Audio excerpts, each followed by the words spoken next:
श्री स्वामी समर्थ. जय जय स्वामी समर्थ. चला तर महिलांनो, ताईंनो, आज मी खूप महत्त्वाची एक माहिती घेऊन आलेली आहे. आपल्या हिंदू धर्मामध्ये आपल्या घरासमोर तुळस असतेच असते. असा कोणताही एकही घर नसते त्यांच्या घरासमोर तुळस नसेल. जर तुमच्या घरामध्ये तुळस नसेल तर तुम्ही आवर्जून तुळस आपल्या घरामध्ये लावायला पाहिजे.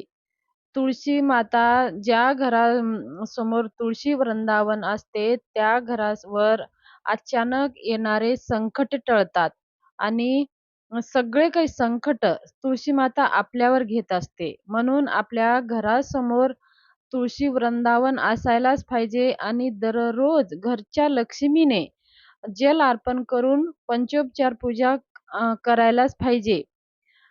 बघा, ज्या समोर तुळस असते, तर आपल्या घरावरती काही अचानक येणारे संकटे असतील, तर आपली तुळस कधी-कधी सुकून जाते.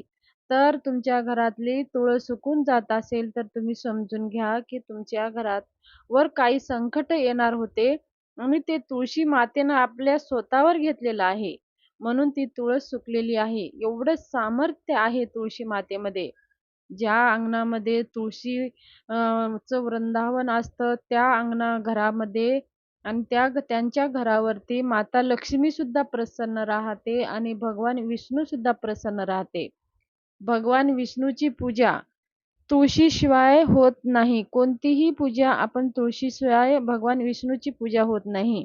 आणि भगवान विष्णूची पूजा तुळशीशिवाय नाही झाली, तर माता लक्ष्मी सुद्धा संतुष्ट होत नाही.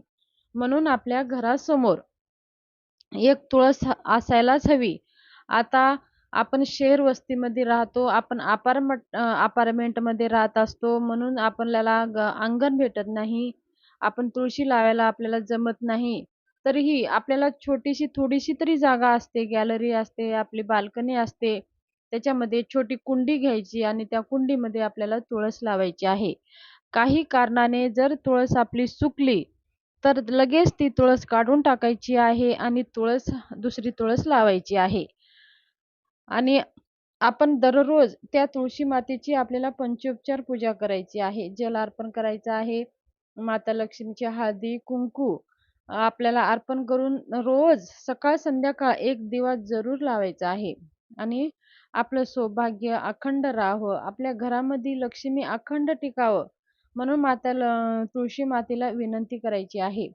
आणि तेच करत असताना आपल्याला हा एक मंत्र सुद्धा बोलायचा आहे. ह्या मंत्रामध्ये सुद्धा एवढे सामर्थ्य आहे.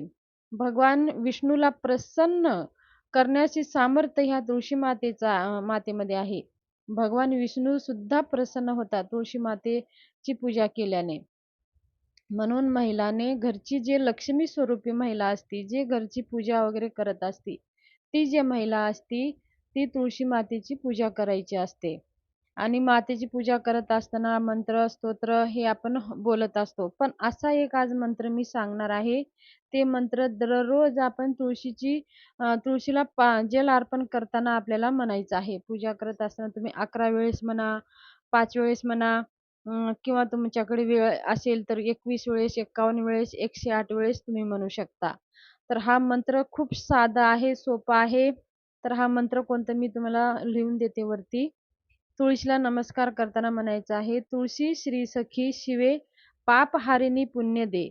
नमस्ते नारदनुते नमो नारायण प्रिये. हे लक्ष्मीची भगिनी, कल्याण करणारी, पाप दूर करणारी, पुण्य देणारी आणि जिची स्तुती करताना व विष्णूला अतिशय प्रिय अशा तुळशी माते, तुला मी नमस्कार करतो. हा मराठीचा अर्थ आहे. मी खाली बघा दिलेला आहे. तर हा मंत्र तुम्ही लिहून घ्या वहीवरती आणि दररोज हा मंत्र तुम्ही तुळशी मातेची पूजा करत असताना दररोज हा मंत्र म्हणूनच मातेची पूजा करायची आहे. जशी तुळशी माता सौभाग्यवती आहे, तिचं अखंड सौभाग्य आहे, त्याच प्रकारे आपलं सौभाग्य अखंड राहावं, आपल्या मनासारखं पती प्राप्त व्हावं.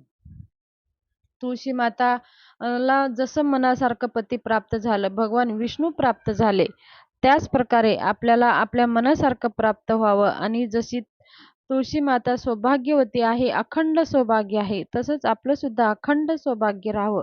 माताला तुळशीला नमस्कार करायचा आहे, 11 प्रदक्षिणा करायच्या आहे. तुळशी मातेला रोज सकाळ संध्याकाळ पूजा, पंचोपचार पूजा करून धूप-दीप लावून एक दिवा जरूर लावायचा आहे.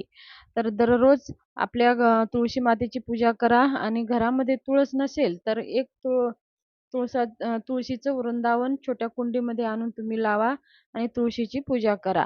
जशी तुळशी पवित्र आहे आणि ती औषधी सुद्धा आहे. ज्याला काही जास्त कफ वगैरे झालं तर तुळशीचे 5 पानं घेऊन उकळून 1 ग्लास पाण्याचा ते अर्धा ग्लास करून त्याचा काढा पिल्याने सुद्धा आपले कफ वगैरे कमी होतात.